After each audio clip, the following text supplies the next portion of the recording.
Hey guys, welcome back to Light Up the Dark Candles with James. This week we're going to be talking about waxes and, little other things that go along with that. But first off, I definitely have to send a shout out to a really good friend of mine named Brooke Taylor, who messaged me and asked if she could come over and give me a haircut and a beard trim because she, as I so eloquently put it, I looked really, really, really horrible the last couple of weeks on the channel. And so she, I think, did a great job. I really liked the haircut and what she took care of, and I think she does a great job. So if you'd like her information, I'm going to try and get a contact info for her and put it down in the section below so that you can message her if you'd like that information. And again, thank you very much, Brooke, for what you did. And so, moving on with the waxes, basically, where we have to start with waxes is we want to find out what kind of candles you want to make. Effectively, there are four basic groups that candles fall into. Those are container candles, votive candles, clamshell molds, sometimes can be referred to as wax tart molds as well, and then what are known as pillar candles. So, if any one of those things is something that you're interested in, we'll go over it a little bit today and a little bit about the wax, because I'm trying to make sure that this movie isn't 30 minutes long like the last one. But basically, at the start, your container, your candle container candles are going to be your most popular. Those are the ones that are the easiest to make for beginners. They're the easiest ones to make, period. Because they're just, you hang your wick, um, you fill the jar, you make sure that you have it at the right temperature, you're good to go. It's pretty easy to go. Votive candles are usually like 2 inches. Well, they can be as small as tea light candles, which are the little ones that are like an inch wide, but maybe like a half an inch thick. And you can get them really cheap at Walmart. But you can also make them yourself if you would like to have them in scents. And they're actually really nice because with votive and tea light candles, say you want to just burn something and just let it burn out and not have to worry about it.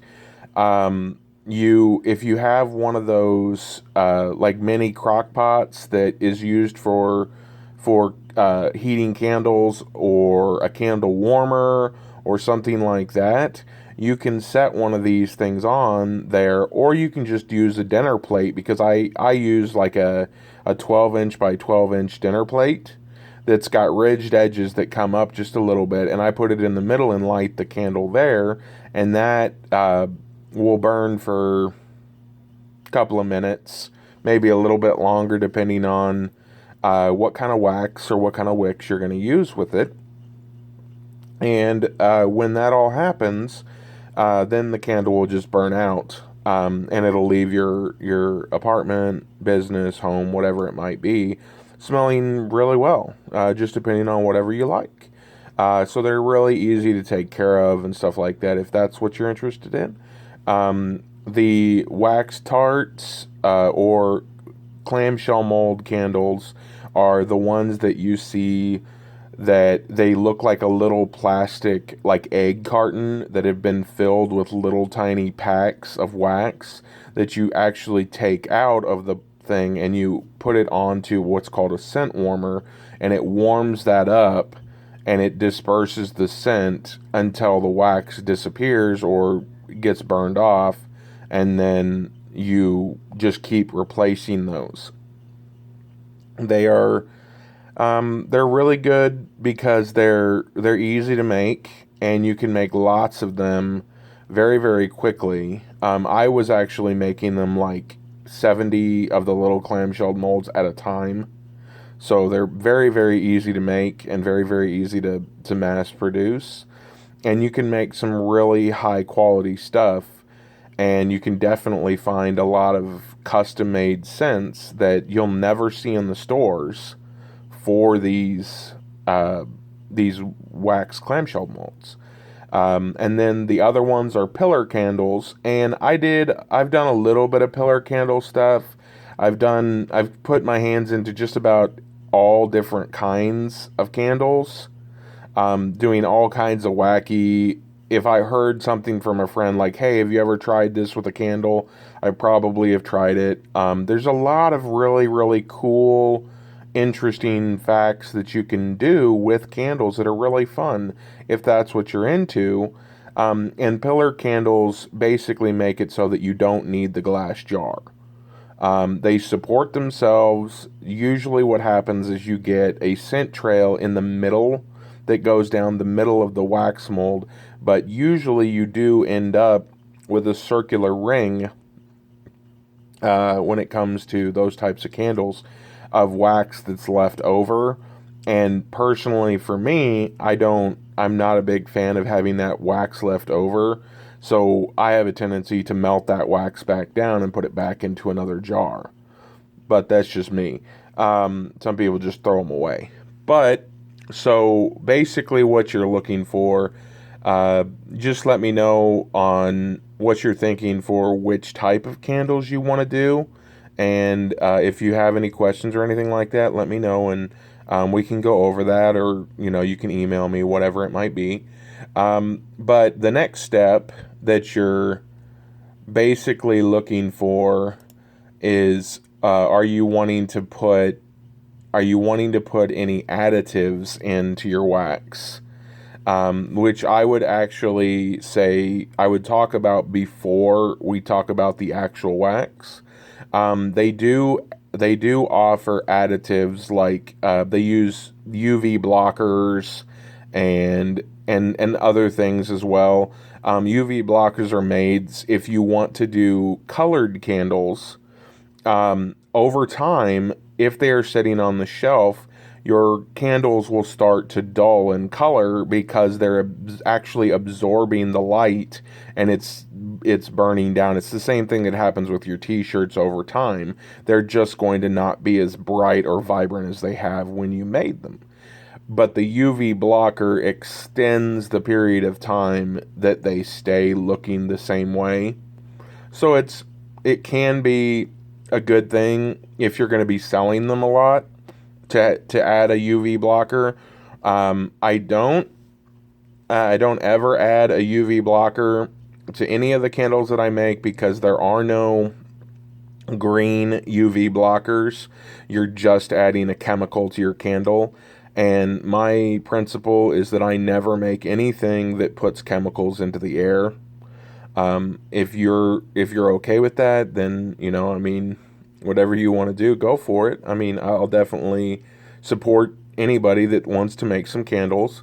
I'm just letting you know what I do, and so it's just one of those things that just doesn't work very well for me. But if it's something that you're interested in, take a look, see if it's something that you want to add. So then, if we move on to actual waxes. Wow, I'm so very, very sorry.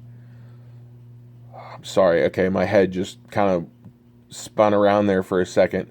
No, okay. So if we move on to waxes, there are dozens of different kinds of wax. And we'll just go through each one of them very shortly, and then I'll give you the explanation of the one I use. And I'll save the one I use till the very end so that you know. The start of the list is called paraffin wax. Paraffin wax is that product that you see anytime that you go to a big box store and you buy a candle. You are buying a paraffin wax candle. If it says at the big box store that these are soy based candles, it won't actually say soy candle, it will say soy based candles. Those are not soy candles, those are paraffin wax candles with a little bit of soy added to them. So you're buying the same old bad wax for your candles, and you're burning those, because all it is it's pure crude oil chemical that's being burned in your apartment or your home. And it's the problem with it is that those candles are not just toxic, but they can be dangerous because people that own birds cannot actually even own or use paraffin wax candles, because those paraffin wax candles will kill their birds. And so those paraffin wax people would come to, I mean, the people with birds would come to me because I would sell pure soy candles, and they didn't have to worry about the chemicals being dispersed and actually hurting their birds. And so if it would kill the bird, I kind of worry as to what it could be doing, especially over a long-term use to us every single day in our own homes. That's why I do the green candles all the way around. But they have a number of different types of paraffin wax. If you're interested, it's a cheap way to go. It's not what I recommend, but it is a cheap way to go. Your next option is a product called Palm Wax, and Palm Wax is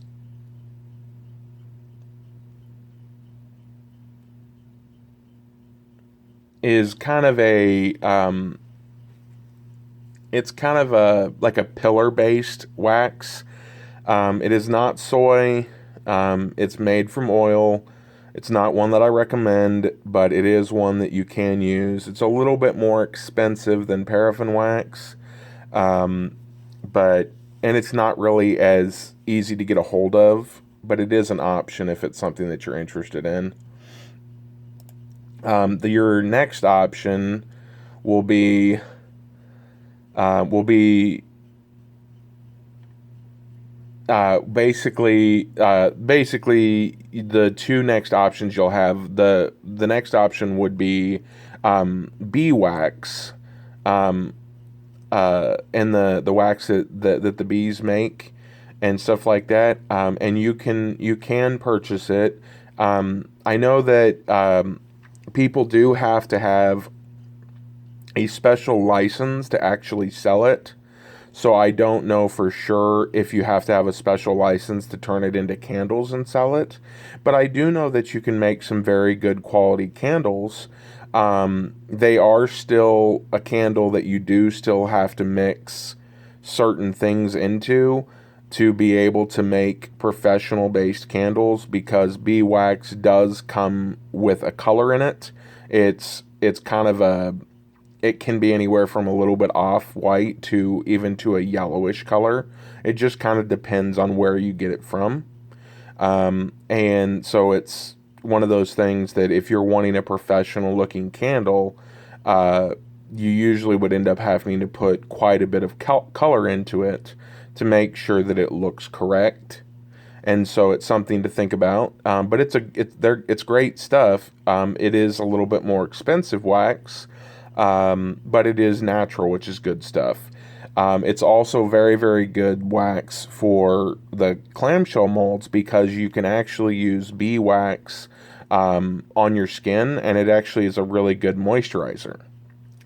And the very last one that I would talk about would be soy wax, which is the stuff that I use, and the stuff that I would highly recommend to anybody interested in making candles. When I say making professional candles in your own home at a cheap cost, these are the professional candles I would be talking about. Soy is the second best moisturizer that you can use for your skin. The only thing that is rated above soy right now is actually oatmeal. And so it's actually extremely good for your skin. You could just dip your hand into it if you want.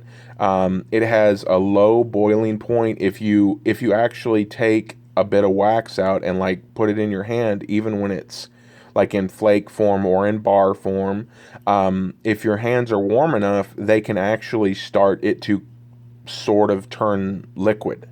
And so it's not really difficult to get a good scent pool going with a soy wax candle.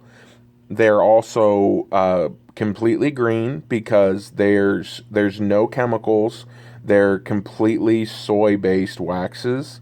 I pretty much only use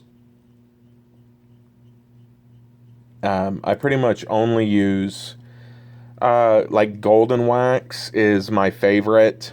But if they don't have golden wax, then there's a company called Eco Soya that makes really good wax. But golden wax, I recommend 402, 415, 444. It just depends on what you're wanting to do with them. Um, when it comes to your waxes. 464 is another really good one. It just depends on what you're wanting to go with. The interesting thing, pretty much the only downfall with soy wax is because of the low heating point on the wax. It makes it very, very difficult to make pillar candles with soy wax. You can do it; it is possible, but it's difficult because just a little bit of heat produced by a wick is going to cause it can cause the whole candle to liquefy, and you end up on your kitchen counter to have this giant puddle of wax everywhere. And that would be a real big pain to try and clean up. I mean, they would clean up with soap and water, but still, you would have to take a little bit of time to be able to get that stuff up. But other than that, your colors that you're going to add, we will actually talk about that later in another episode. So that I can go into the different colors because there's some really, really cool wax colors. I've seen wax colors for, every spectrum of the wheel. But also I've seen some cool wax colors that do like, where they'll make it so that your candles will glow under a black light. I've seen wax colors that when you burn them, they will actually change. They will look like one color, but when you burn them, they'll change to a different color. There's a number of different really cool. So I'm gonna save that for a separate episode and go through that. But I mean, as always, if you have questions, if you'd like to know where I would recommend to go, any of that kind of stuff, feel free to message me. Put a message down below. I will go through and read everything. And I'll comment on there if I have the answer for what you're asking, and see about seeing what we can do to get everybody set up so that they can start making their own candles. But other than that, I just wanted to say thank you guys very much for watching this video. If you get a chance, hit that subscribe button, push the little bell for me so that it lets you know when we put out our new movies. And we will be back next week. Thank you guys very much, and have yourself a great day.